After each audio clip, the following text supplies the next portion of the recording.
Selamat pagi dan salam sejahtera untuk kita semua.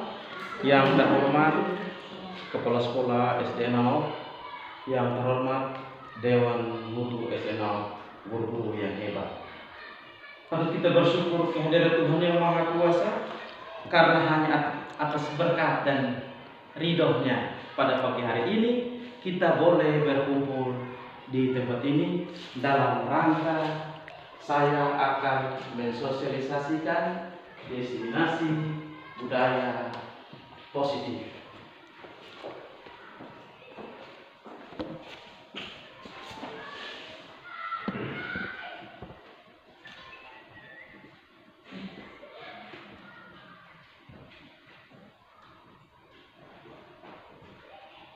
Dari Bapak Ibu Guru, nama saya adalah Lambertus Mususlem, asal sekolah yaitu Sekolah Dasar Negeri Nau, CGP Angkatan 10, Kecamatan Waingunde Timur, Kabupaten Timur Tengah Utara, Provinsi Nusa Tenggara Timur. Bapak Pendidikan Ki Hajar Dewantara menyatakan bahwa di mana ada kemerdekaan, disitulah harus ada disiplin yang kuat. Sesungguhnya pun disiplin itu bersifat self-disiplin, yaitu ketika kita sendiri yang mewajibkan dengan sekeras-kerasnya. Tetapi itu sama saja, sebab jikalau kita tidak cakap melakukan disiplin, self-disiplin, wajiblah penguasa lain mendisiplinkan diri kita. Dan peraturan demikian itulah harus ada dalam suasana yang bebas atau suasana yang merdeka.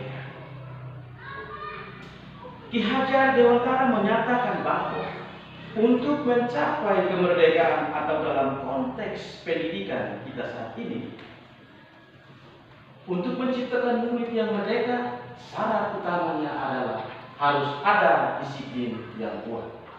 Disiplin yang dimaksud adalah disiplin diri yang memiliki motivasi internal. Jika kita tidak memiliki motivasi internal, maka kita memerlukan pihak lain untuk mendisiplinkan diri kita.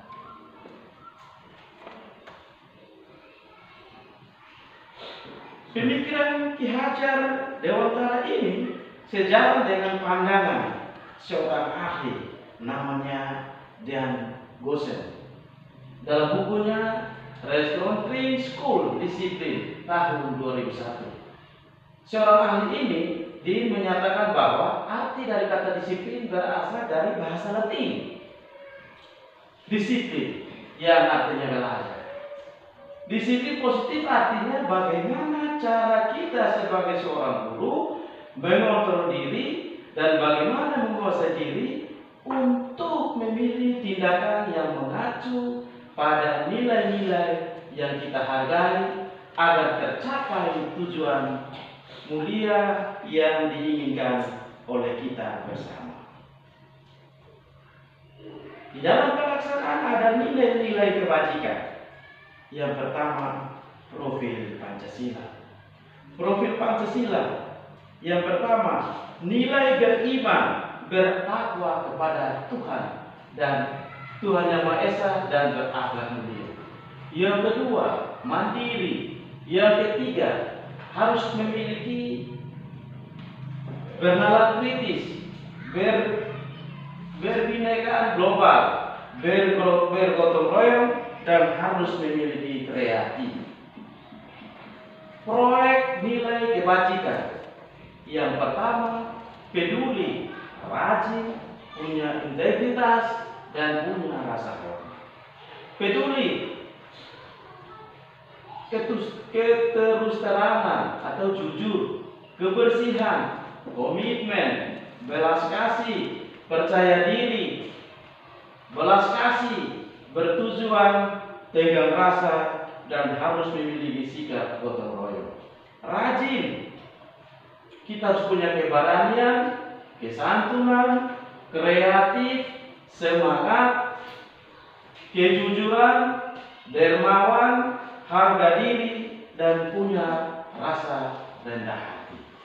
Integritas, harus punya nilai kebahagiaan, keadilan, baik hati, kesetiaan, harus punya nilai prinsip, bersahaja, keteraturan, kedamaian, dan keteguhan hati. Yang terakhir adalah Bapak Ibu, kita harus punya nilai rasa hormat. Rasa hormat itu diaplikasikan dengan satu, tanggung jawab, pengabdian, bijaksana, bersyukur, toleransi, percaya diri, lurus hati, ketegasan, dan punya sifat pengertian. Tujuan dari disiplin positif adalah menanamkan motivasi internal pada murid-murid kita, yaitu untuk menjadi orang yang mereka inginkan dan menghargai diri sendiri dengan nilai yang mereka percayai.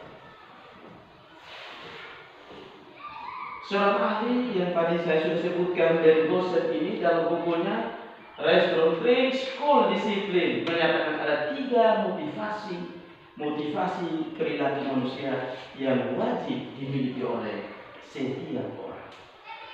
Yang pertama, untuk menghindari ketidaknyamanan atau hukuman. Yang kedua, untuk mendapatkan imbalan atau penghargaan diri dari orang lain. Dan yang ketiga, untuk menjadi orang yang mereka inginkan dan menghargai diri sendiri dengan nilai yang mereka percayai.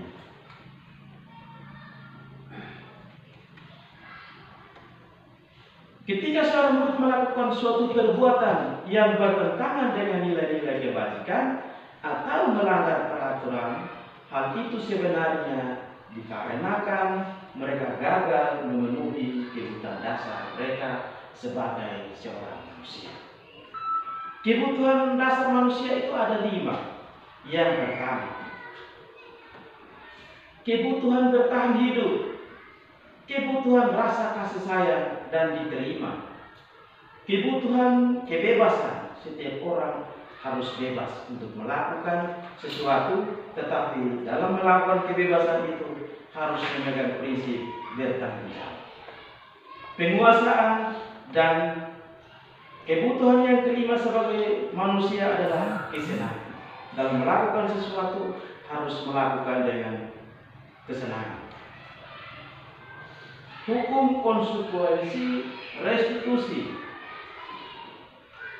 Restitusi adalah proses menciptakan kondisi bagi murid untuk memperbaiki kesalahan mereka, sehingga mereka bisa kembali pada kelompok mereka dengan karakter yang lebih kuat.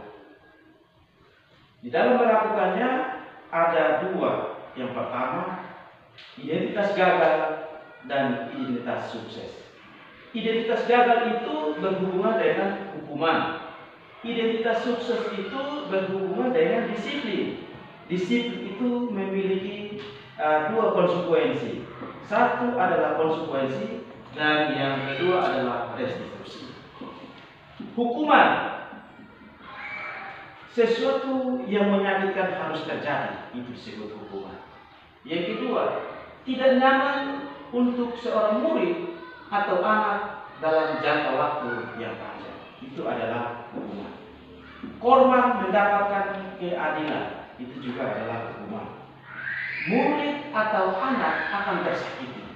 Jadi ketika kita memberikan hukuman yang tidak baik terhadap anak kita, tentunya akan menimbulkan rasa sakit terhadap peserta didik atau anak-anak kita. Konsekuensi di dalam melakukan disiplin. Yang pertama, sesuatu harus terjadi. Yang kedua, tidak nyaman untuk murid atau anak untuk jangka waktu yang pendek. Korban bisa diabaikan. Yang terakhir, murid dan anak dibuat tidak nyaman. Restitusi. Yang pertama, restitusi merupakan sebuah pilihan. Yang kedua, menguatkan untuk murid atau anak dalam jangka waktu yang panjang. korban mendapat ganti. Yang keempat, murid atau anak akan mendapatkan penguatan setelah anak itu melakukan kesalahan.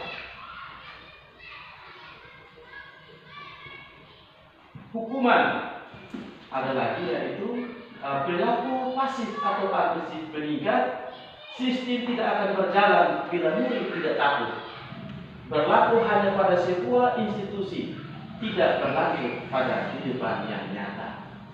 Peraturan adalah kamu harus melakukan atau kamu harus mematuhi. Disiplin dari konsekuensi yang pertama adalah penguatan hanya bertahan dalam jangka waktu pendek. Restitusinya adalah masalah bisa dipecahkan.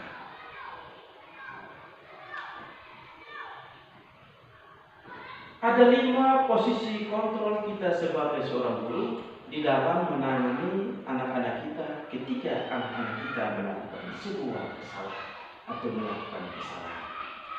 Yang pertama, sebagai penghukum. Seorang penghukum bisa menggunakan hukuman fisik maupun verbal.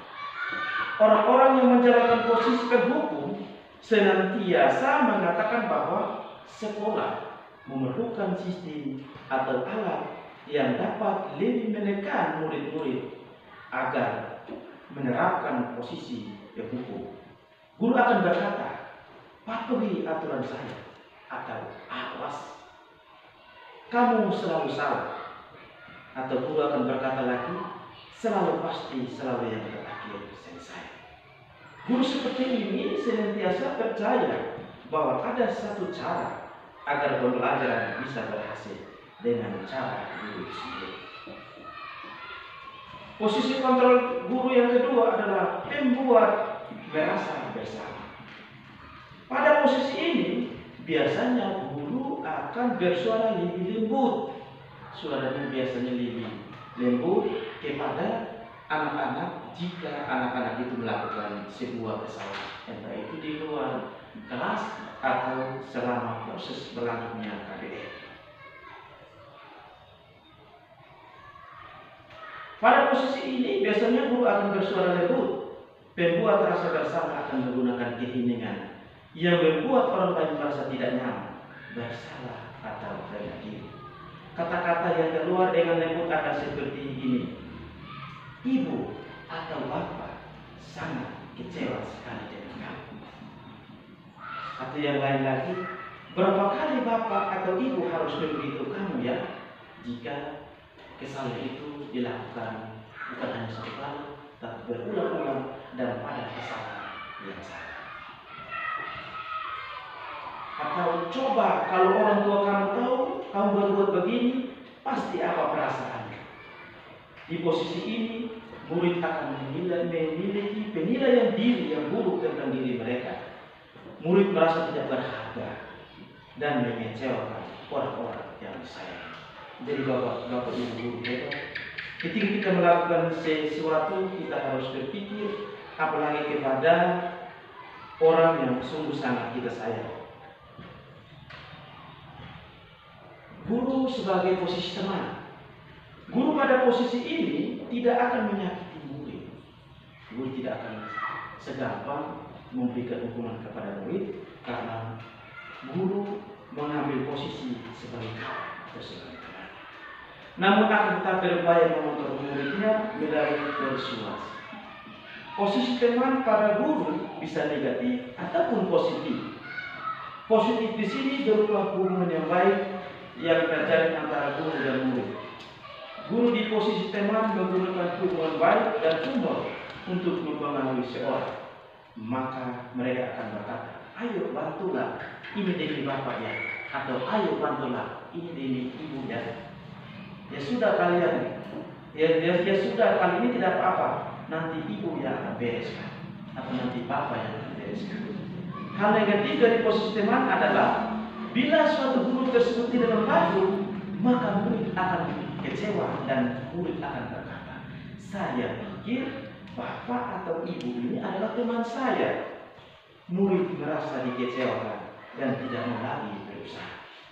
Hal lain yang mungkin timbul adalah murid hanya akan bertindak untuk guru tertentu Dan untuk guru lainnya, murid akan tergantung pada guru tersebut. Posisi guru yang berikut adalah guru sebagai pemantau. Bapak Ibu guru, ketika kita sebagai pemantau, kita harus memantau, berarti kita harus mengawasi anak-anak kita. Pada saat kita mengawasi, kita bertanggung jawab atas perilaku yang kita awasi, yaitu adalah anak-anak kita. Posisi pemantau berdasarkan pada peraturan-peraturan dan konsekuensi peraturan-peraturan yang sudah disepakati, entah itu peraturan sekolah atau kegiatan kelas. Biasanya seperti itu pasti ada pertanyaan yang selalu dilontarkan atau diajukan oleh seorang pemantau. Peraturannya apa ya yang sudah kamu langgar? Apa yang kamu lakukan? Sanksi atau konsekuensinya apa? Seorang pemantau sangat mengandalkan perhitungan, catatan, dan data yang real yang dapat digunakan sebagai bukti atas perilaku seseorang, dalam hal ini murid atau anak didik kita. Posisinya akan menggunakan stiker, slip catatan, atau daftar cek. Posisi pemantau sendiri berasal dari teori stimulus respon yang menunjukkan tanggung jawab guru adalah menonton. Yang berikut adalah posisi guru adalah sebagai manajer. Posisi terakhir manajer adalah posisi di mana guru berbuat sesuatu bersama dengan murid, mempersilahkan murid mempertanggungjawabkan perilakunya, mendukung murid agar dapat menemukan solusi atas perbuatan atau kelakuan yang dia buat sendiri. Seorang manajer telah melakukan keterampilan di posisi teman maupun sebagai penantang. Namun bila kita menginginkan murid-murid akan menjadi manusia merdeka, mandiri dan bertanggung jawab, mari kita perlu mengacu kepada restitusi yang dapat menjadikan murid kita sebagai manajer bagi dirinya sendiri. Di mana bahwa manajer, murid diajak untuk menganalisis kebutuhan dirinya maupun kebutuhan orang lain. Di sini penekanan bukan pada kemampuan pembuat konsekuensi, namun dapat kita berkolaborasi atau bekerja sama, yaitu antara guru, antara peserta didik, atau antara teman peserta didik dengan sesama siswa. Apa yang kita yakini kembali kepada keyakinan kelas yang telah disepakati bersama. Apakah kamu meyakininya? Biasanya posisi manajer, pertanyaan-pertanyaan seperti ini akan muncul bila mana seorang peserta didik atau seorang siswa melakukan sebuah kesalahan. Jika kamu meyakini, apakah kamu bersedia memperbaikinya? Jika kamu memperbaiki ini, hal ini menunjukkan apa tentang dirimu? Seorang manajer membuat yang namanya 5 posisi kontrol restitusi.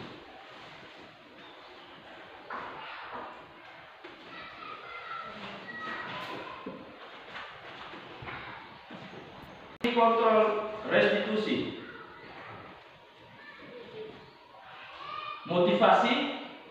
Motivasi itu ada motivasi eksternal dan motivasi intrinsik. Motivasi guru berbuat. Motivasi eksternal itu terdiri dari identitas gagal, perilaku kontrol negatif, penghukum, dan pembuat merasa bersalah. Identitas sukses itu terdiri dari perilaku kontrol positif. Guru sebagai teman, guru sebagai pemantau. Kontrol diri, guru sebagai manajer. Guru berbuat itu adalah sebuah motivasi. Penghukum, menghadik atau menunjuk, atau menyakiti atau menyindir. Membuat merasa bersalah yang dilakukan dalam perilaku kontrol negatif adalah berceramah, menunjukkan kekecewaan yang mendalam.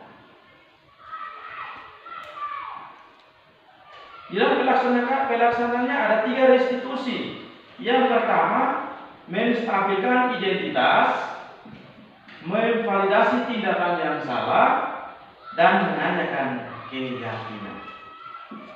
3 restitusi ini Bapak Ibu guru kita gunakan atau kita pergunakan di dalam mengontrol setiap peserta didik di dalam melakukan kesalahan, baik itu di dalam kelas ataupun yang ada di lingkungan sekolah kita.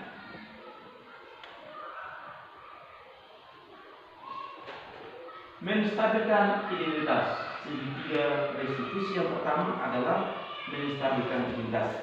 Jika mana ada seorang siswa atau seorang murid yang melakukan kesalahan, yang paling pertama adalah kita harus menstabilkan identitasnya. Bagian dasar dari segitiga ini bertujuan untuk mengubah identitas anak dari orang yang gagal karena melakukan kesalahan menjadi orang yang sukses. Anak yang melanggar peraturan karena sedang mencari perhatian adalah anak yang sedang mengalami kegagalan. Dia mencoba untuk memenuhi kebutuhan dasarnya, namun ada benturan. Kalau kita mengkritik dia, maka kita akan tetap membuat anak itu dalam posisi yang gagal. Kalau kita ingin menjadi reflektif, maka kita juga harus meyakinkan si anak yang melakukan kesalahan itu dengan mengatakan kalimat-kalimat seperti ini. Berbuat salah itu tidak apa-apa. Tidak ada manusia yang sempurna. Saya juga, atau Pak Guru juga, atau Ibu Guru juga pernah melakukan kesalahan seperti itu. Mari kita bisa menyelesaikan itu. Bapak atau Ibu tidak tertarik mencari siapa yang salah, tetapi Bapak Ibu guru ingin mencari solusi dari permasalahan ini. Kamu berhak merasa begitu, dan atau apakah kamu sedang menjadi teman yang baik buat diri sendiri? Dalam menstabilkan identitas ini, kita harus yakin dan percaya Bapak Ibu guru bahwa setiap persoalan atau setiap kesalahan pasti ada jalan keluar. Yang berikut segitiga restitusi yang kedua adalah validasi tindakan. Setiap tindakan yang dilakukan dengan satu tujuan, yaitu memenuhi kebutuhan dasar. Kalau kita memahami kebutuhan dasar, apa yang mendasari sebuah tindakan, kita akan bisa menemukan cara-cara yang paling efektif untuk memenuhi kebutuhan tersebut, Bapak Ibu. Yang pertama, padahal kamu bisa melakukan yang lebih buruk dari ini. Kamu pasti punya alasan mengapa kamu bisa melakukan hal ini. Atau dengan kata lain, kamu patut bangga pada dirimu sendiri karena kamu telah melindungi sesuatu yang penting buatmu. Yang terakhir adalah, kamu boleh mempertahankan sikap itu, tetapi kamu harus menambahkan sikap yang baru. Jadi Bapak Ibu hebat, setiap anak yang melakukan kesalahan atau setiap anak yang melakukan tindakan, tentu dia punya alasan mengapa dia harus melakukan kesalahan itu. Mungkin itu karena situasi dan kondisi memaksa untuk dia harus berbuat salah. Segitiga restitusi yang ketiga adalah menanyakan keyakinan. Teori kontrol ini menyatakan bahwa kita pada dasarnya termotivasi secara internal. Ketika kita sukses telah tercapai, yaitu langkah 1 dan langkah yang telah divalidasi oleh langkah yang kedua tadi, maka anak akan siap untuk dihubungkan dengan nilai-nilai ia percaya dan berpindah menjadi orang yang dia inginkan. Pertanyaan-pertanyaan yang biasa kita lakukan oleh seorang guru di di dalam menanyakan keyakinan bila mana seorang anak telah melakukan kesalahan. Nah, pertanyaan seperti ini, apakah kita percaya sebagai kelas atau keluarga? Yang berikut, apakah nilai-nilai umum yang telah kita sepakati ini berhubungan dengan peraturan sekolah atau yang lebih kecil itu adalah keyakinan dari kelas? Atau yang terakhir adalah, kamu mau jadi orang yang seperti apa? Kita bertanya kepada seorang siswa atau seorang murid di dalam melakukan kesalahan, dan kita bertanya seperti itu untuk menanyakan keyakinan. Penting untuk kita menanyakan ke anak atau ibu guru, kehidupan seperti apa nantinya yang mereka inginkan. Apakah kamu ingin menjadi orang yang sukses? Apakah kamu ingin menjadi orang yang bertanggung jawab? Atau kamu ingin menjadi orang yang bisa dipercaya? Kebanyakan anak-anak akan mengatakan iya. Tetapi mereka tidak tahu bagaimana caranya untuk menjadi seperti itu. Bapak Ibu Guru, mari kita dapat membantu dengan bertanya seperti apa jika mereka menjadi seperti itu. Ketika anak sudah mendapat gambaran yang jelas tentang orang seperti apa yang mereka inginkan, guru dapat membantu anak tetap pada gambaran tersebut sesuai dengan apa yang dia inginkan, apa yang dia ingin cita-cita. Bapak Ibu Guru, mungkin hanya ini saja saya menyampaikan limpah terima kasih. Terima kasih kepada Ibu Kepala SDNO, teman-teman guru hebat. Mungkin hanya ini saja yang saya bisa berbagi tentang diseminasi budaya positif di sekolah kita. Sekian dan terima kasih. Selamat berbahagia.